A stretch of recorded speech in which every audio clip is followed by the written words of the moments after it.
Please don't be alarmed. I had a cold shower this morning and I still encourage most people to utilize cold water therapy or cold immersion therapy. But in this video, what I'm going to do is explain when to avoid having a cold shower. So for those of you who are brand new to my channel, my name is Lucas, the founder of Ergogenic Health. My mission is to bring you the most cutting edge health information that you'll struggle to find on Google.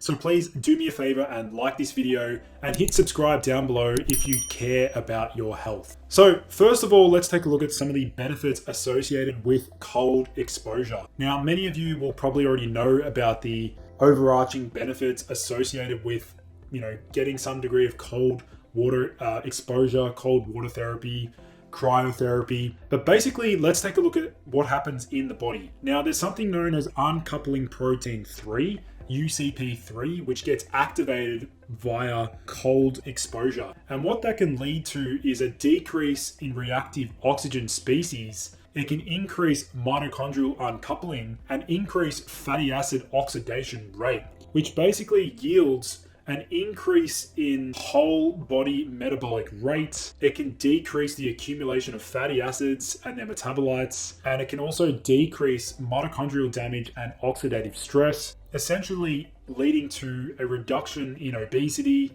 insulin resistance, type 2 diabetes, and an improvement in metabolic health. So here are some of the other benefits associated with cold showers. It's known that cold water or cold therapy exposure has been shown to fortify and build a stronger immune system. It's been shown to support our circulatory system due to the potent vasoconstrictive nature, followed by a rebound vasodilation effect. It's also been shown to help with detoxification. It also has been shown to reduce blood pressure, and this is following chronic exposure to cold therapy. It also has been shown to eliminate toxins. It helps to contract the muscles and it strengthens the nervous system. But I think the main benefit that most people notice is the resilience and the mental capacity that develops following, cold water therapy. And this is something that many people notice when they start engaging in cold exposure. And in fact, I'd love to get your comments down below. What's your experience been like with cold therapy? So here's the critical point and why timing matters. Just like with time-restricted eating, we know that by pushing most of our calorie intake later in the evening, that actually tends to yield unfavorable effects on our body composition. Whereas if we, restrict our food intake into a small period of time, it actually leads to an improvement in insulin sensitivity, increases AMPK, decreases cholesterol, decreases inflammation, decreases hunger. Whereas if we, basically constantly snacking and eating at any time of the day, that can lead to poor effects on our health.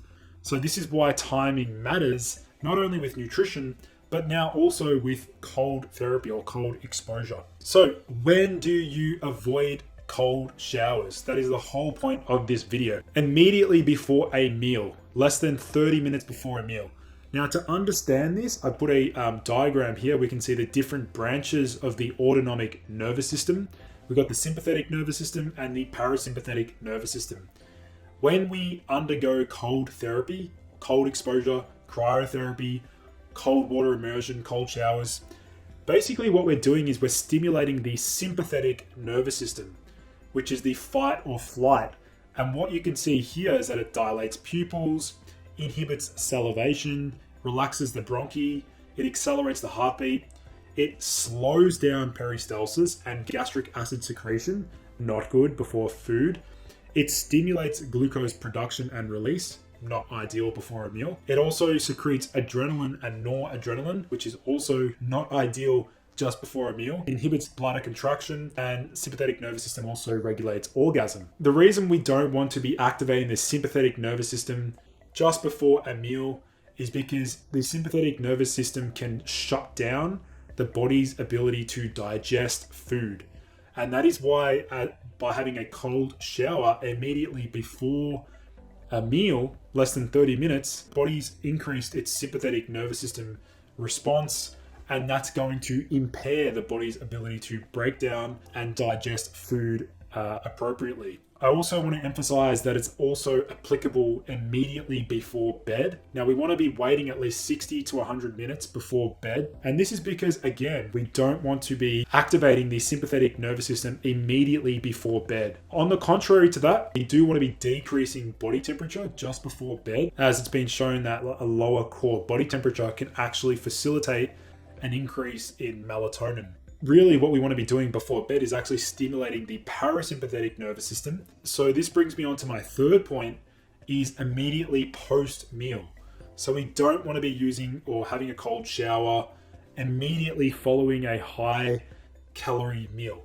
And again, this is because we're going to be stimulating the sympathetic nervous system, which then shuts off and reduces digestive capacity. My final notes from this video is that cold water therapy and cold exposure is extremely beneficial for human health, but timing really matters. We also have seen some studies that demonstrate that cold water therapy immediately post lifting weights can also impair, the metabolic response to and the hypertrophy response to that weight session. And as with most things, timing is key. We want to be avoiding cold showers or cold water therapy immediately before a meal, immediately before bed, and immediately after a meal. Hopefully you found this video helpful. If you did, please like the video. Please do check out all of the amazing links in the video description. Check out my website and follow me on Instagram. Thanks everyone for tuning in. I look forward to seeing you in the next video.